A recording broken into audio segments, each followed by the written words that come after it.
Hello everyone, welcome to my YouTube channel NCERT hub. आज हम class 4 की EVS का चैप्टर 11 समझेंगे, फुलवारी।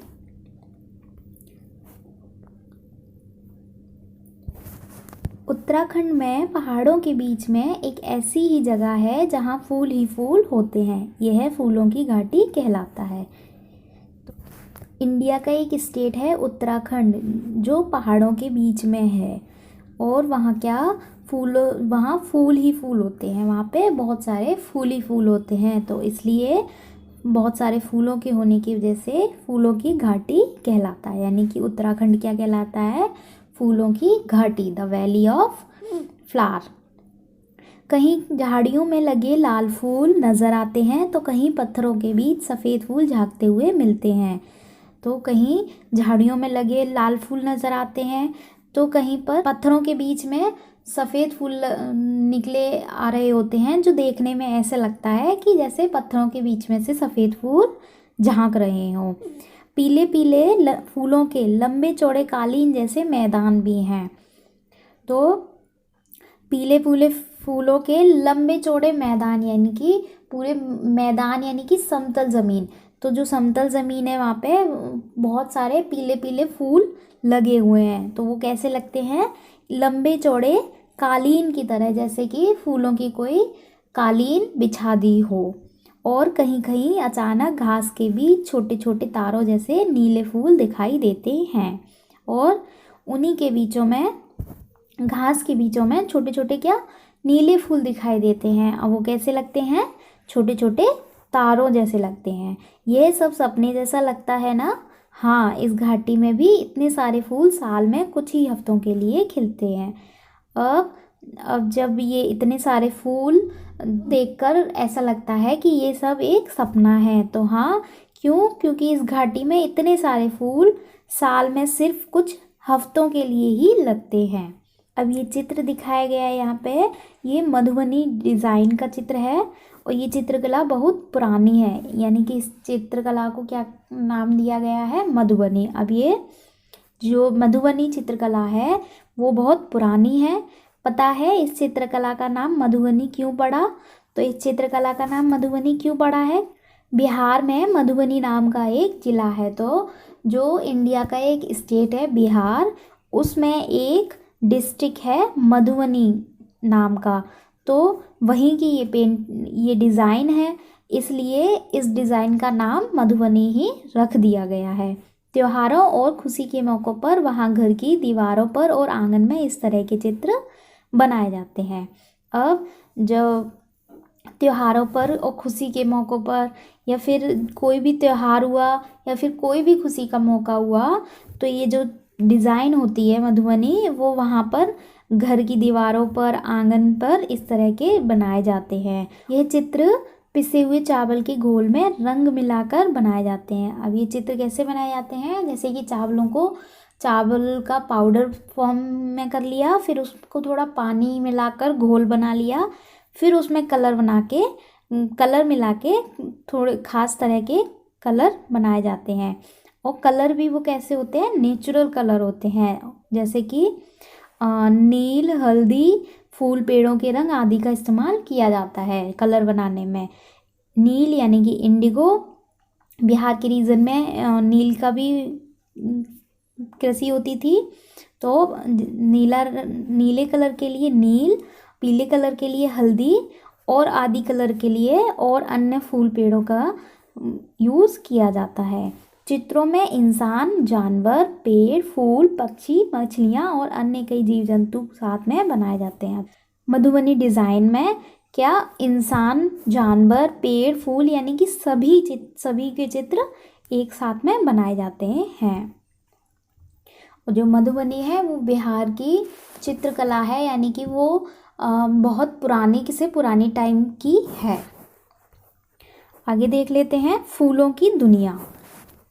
अब यहाँ पे कुछ फूलों के चित्र दिए गए हैं, उनके नाम लिखने हैं। जैसे कि ये गुड़हल का फूल है, जिसे हिबिस्कस भी कहते हैं। ये रोज़ है, यानी कि गुलाब।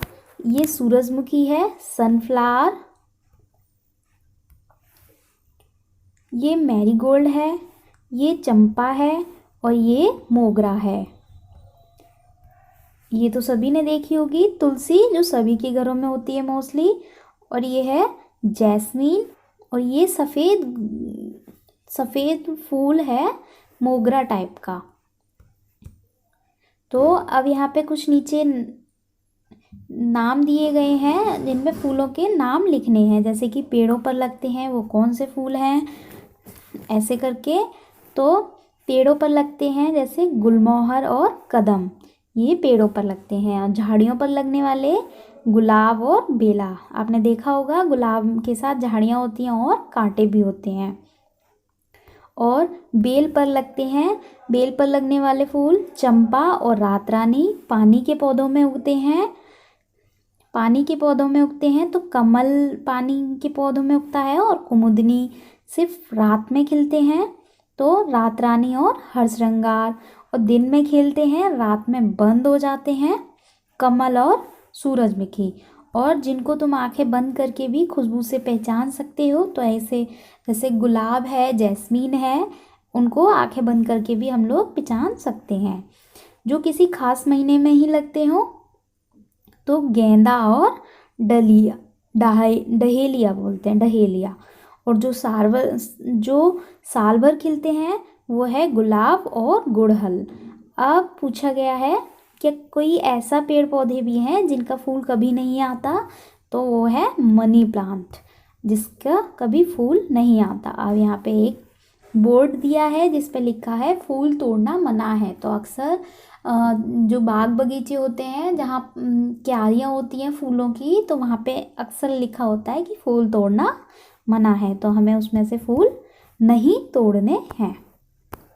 अब ये एक इम्पोर्टेंट है कि फूलों के इतने सारे इस्तेमाल होते हैं, यानी कि फूलों के बहुत सारे इस्तेमाल होते हैं। देख लेते हैं, जैसे कि खाए भी जाते हैं फूल, और फूलों को क्या खाया भी जाता है।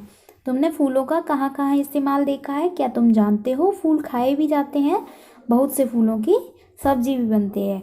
अब बहुत से फूलों की सब्जी भी बनती है, तो वो फूल बताए गए हैं। जैसे उत्तर प्रदेश में रहने वाली फिरोज़ा और नीलिमा को कचनार के फूलों की सब्ज़ी बहुत पसंद है, यानी कि उत्तर प्रदेश में जो कचनार के फूलों की सब्ज़ी बहुत पसंद की जाती है। और केरल में यामिनी अपनी अम्मा से केले के फूलों की सब्ज़ी बनाने की फरमाइश करती है। अब केरल में क्या, केले के पेड़ बहुत लगते हैं, तो वहाँ पे केले के फूलों की भी सब्ज़ी बनाई जाती है। नेक्स्ट है, महाराष्ट्र की ममता और ओमर को सहजन के फूलों के पकोड़े बहुत पसंद है। अब सहजन के फूलों के पकोड़े कहाँ पर बनाए जाते हैं? महाराष्ट्र में। तो ये बताए गए हैं, जैसे कि उत्तर प्रदेश में कचनार के फूलों की सब्ज़ी, केरल में केले के फूलों की सब्ज़ी, और महाराष्ट्र में सहजन के फूलों की सब्ज़ी या फिर पकोड़े पसंद किए जाते हैं, या वहाँ की डिश में एक इम्पोर्टेंट रोल प्ले करते हैं। अब है फूलों का कहाँ दवाइयों में भी यूज़ होता है। अब बहुत सी दवाइयों में भी फूलों का इस्तेमाल होता है। किन्हीं दो फूलों के नाम पता करो जो दवाइयों में इस्तेमाल होते हैं। दवाइयों में इस्तेमाल होते हैं, जैसे कि पहले तो गुलाब ही होता है।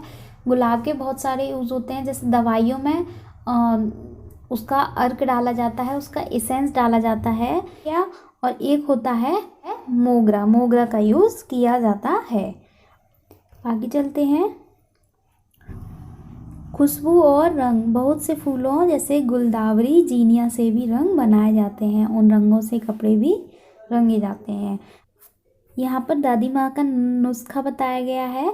पहले तो मोस्टली दादी माँ के नुस्खे ही यूज़ किए जाते थे, लेकिन अब मोस्टली रेडीमेड चीज़ों का ही इस्तेमाल किया जाता है। यहाँ पे एक दादी माँ का नुस्खा दिया गया है, गुलाब जल ग्लिसरीन बराबर मात्रा में मिलाकर शीशी में भर लो, इसमें कुछ बूंदें नींबू की डालो, इसके इस्तेमाल से सर्दी में त्वचा नहीं बढ़ती है। यानी कि गुलाब जल और ग्लिसरीन की बराबर मात्रा में मिलाकर शीशी में भर लो, फिर उसमें कुछ बूंदें नींबू की डालकर फिर उसको भर कर रख लो। फिर इसका इस्तेमाल कब किया जाता है? सर्दियों में। इससे त्वचा जो स्किन होती है वो सॉफ्ट रहती है, फटती नहीं है और ड्राई नहीं रहती है। इत्र के बारे में बताया गया है। क्या तुमने कभी इत्र की शीशी खुलने पर उसकी खुशबू का मज़ा लिया है? क्या तुम जानते हो इत्र की एक छोटी सी शीशी भी बहुत सारे फूलों से बनती है।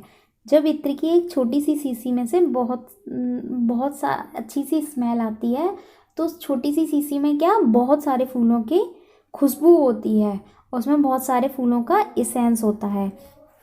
उत्तर प्रदेश का कन्नौज जिला इत्र के लिए मशहूर है। यहाँ पर पास के इलाकों से ट्रकों में भर के फूल लाए जाते हैं, फिर इनसे इत्र, गुलाब जल और केवड़ा तैयार किया जाता है। कन्नौज में इस काम में हजारों लोग लगे हुए हैं। तो जो इत्र के लिए उत्तर प्रदेश का कन्नौज ज़िला बहुत मशहूर है, यानी कि वहाँ पे कन्नौज ज़िले में बहुत इत्र बनाया जाता है। आसपास के जो इलाके हैं, जो एरिया हैं, वहाँ ट्रकों से भरकर फूल लाए जाते हैं और वहाँ पर क्या इत्र, गुलाब जल, केवड़ा तैयार किया जाता है। और जो कन्नौज में बहुत से लोग हैं इसी कामों में लगे हुए हैं। अब इस चैप्टर में जो जो इम्पोर्टेंट था वो हम पढ़ चुके हैं। मिलते हैं नेक्स्ट वीडियो में। Thanks for watching.